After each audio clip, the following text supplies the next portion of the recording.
Hello, everyone. Welcome to the April 15th edition of Math 135.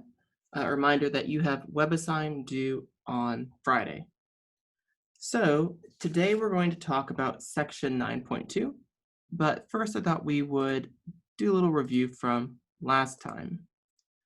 So we are looking at how to do a hypothesis test. This is where you have some hypothesis, the null hypothesis, that is the hypothesis of no change. It's coming from some previous information, and you take a sample and you want to know how likely is it that this null hypothesis is true, as given our sample data. It's how we test hypotheses in the real world. And although it won't give us any information with 100% certainty, it tells us a lot about how likely or unlikely something should be before we reject it.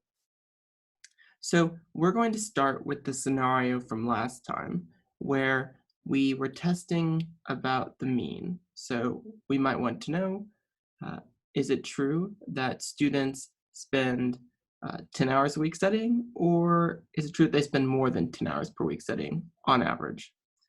So last time we talked about the scenario where we knew the sample standard deviation. It's not a reasonable assumption, but it helps us understand what kind of calculations go into a hypothesis test. So we can also use this if the sample size is at least 30.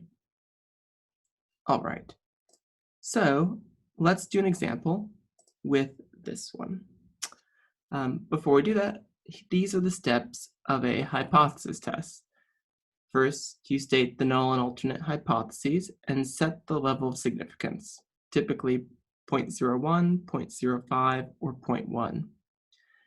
The test statistic is this calculation right here, where we take the sample mean minus the mu. This is the mu coming from the null hypothesis. And we divide by the standard deviation over the square root of n. We calculate the p-value, and we reject the null hypothesis if the p-value is less than or equal to alpha, and we don't reject the null hypothesis if the p-value is bigger than alpha. And then we interpret our conclusions. So let's do an example.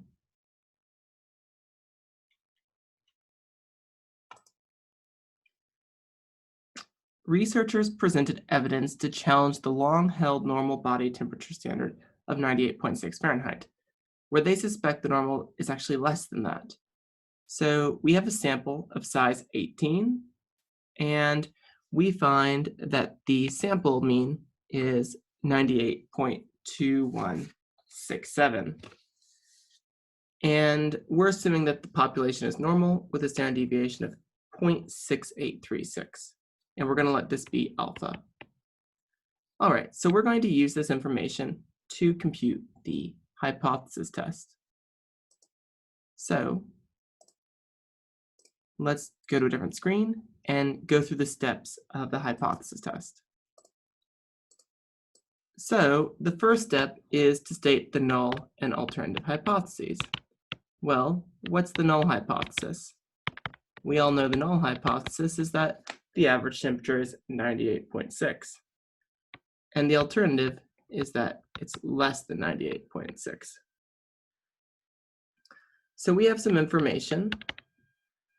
We got a sample mean of 98.2167.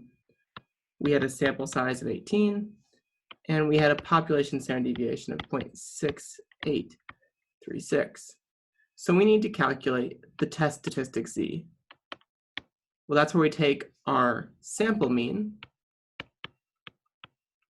minus the mean coming from the null hypothesis. See this number right here is the number coming from the null hypothesis.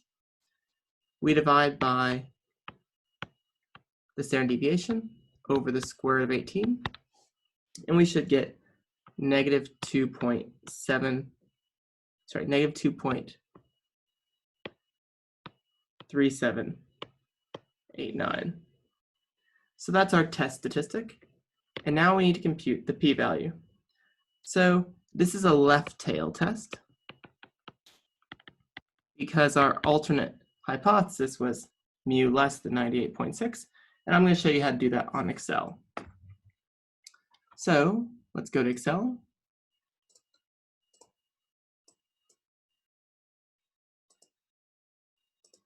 Okay, so to calculate this, we do norm.s.distribution of our z-value, which was negative 2.3789, and we type true.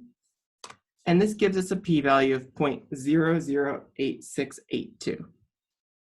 So that's our p-value. So we calculated the p-value is 0.00868. Well, we see that the p-value is definitely less than alpha, which we picked to be 0.05, and this tells us we should reject our null hypothesis. And now it's time for the conclusion. The conclusion is that we conclude there is sufficient evidence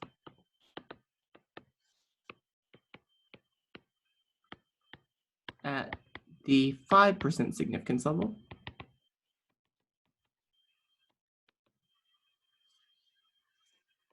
to reject the claim that the average body temperature is 98.6 degrees in favor of the alternate hypothesis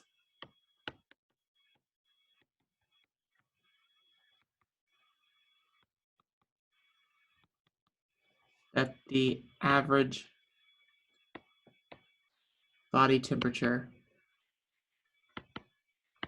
is less than 98.6 degrees. We don't know how much less, but we're pretty confident that the average body temperature is less than 98.6 degrees. All right. So that's what we do when we know the population standard deviation. So let's look at the scenario where we don't know the population standard deviation. So in this case, we need to know one of two things. It's a little different than before. We need to either know that the sample size is at least 30, or we need to assume that X has a normal distribution. If one of those two things is satisfied, then we can proceed as follows. We're going to do something very similar to what we did when we did not know the population standard deviation with confidence intervals. We're going to use the t statistic. That's where you see this S. This S replaced the sigma from before. This S is the sample standard deviation. We will take our sample and compute the standard deviation from that, but that changes the distribution that we use. And so we'll need to remember the degrees of freedom, and I'll show you how to calculate the p-value using Excel. So other than that, the test is exactly the same as it was for the case where we knew the population standard deviation, except now we need to use a different distribution. So has anyone ever gotten coffee out of a machine that dispenses coffee into paper cups? If not, you're in luck because they're usually pretty bad. This is long before the era of Keurig. So there's a coffee machine that dispenses coffee into paper cups, and you're supposed to get 10 ounces of coffee, but the amount varies slightly from cup to cup. So you take a sample of 20 random cups and get a sample mean of 9.84 and a sample standard deviation of 0.2088. And you want to know, is there enough evidence that this machine is cheating me out of the lousy coffee I'm getting out of this machine? So we're going to go through the hypothesis test with this information and test it out. So let's take a look here let's go back to our whiteboard, and let's state our null and alternative hypotheses. Well, what's the null hypothesis? Well, the machine says that it's giving 10 ounces of coffee per cup, so that would be the null hypothesis, that the machine is an honest machine. But you suspect that the machine is shortchanging you, so the alternate hypothesis is that it's giving less than 10 ounces per cup. So now we need to compute the test statistic. So remember, in our sample mean, we got 9.84 ounces per cup, with the sample standard deviation of 0.2088 ounces, and that was out of a sample of 20 cups. So we compute the t-value, which is the 9.84 minus 10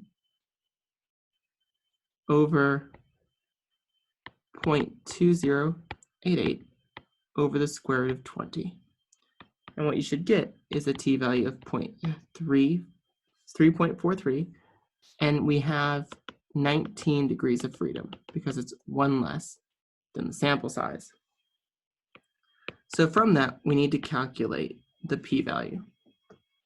So let's go back to Excel and compute the t-value. So now we're using the t-statistic. So this is t.distribution, and our test statistic was negative 3.43. We had 19 degrees of freedom, and we're going to use true, and we get 0.0014 is our p-value.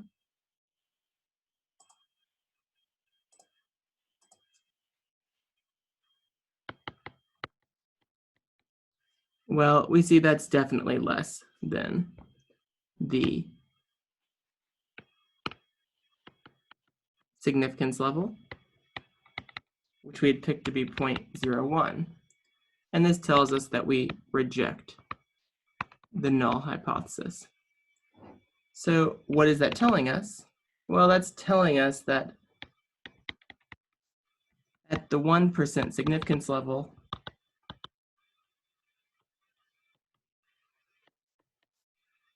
there is sufficient evidence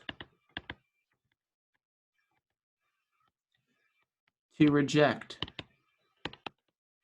the hypothesis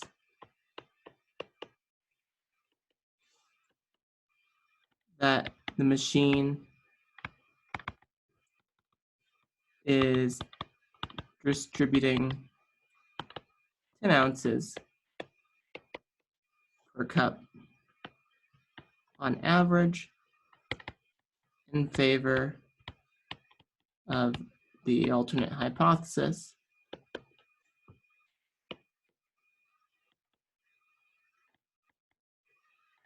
that the machine is distributing less than 10 ounces per cup on average. How much less? We don't know, but we're very confident, and we're very confident here that this machine is shortchanging us, and it's giving less than 10 ounces of coffee per cup on average. So this is the process of doing a hypothesis test. One thing to keep in mind is that these were both left tail tests. For a right tail test, remember that we take the area and we subtract it from 1. You take the area from Excel and subtract it from 1 to get the p-value.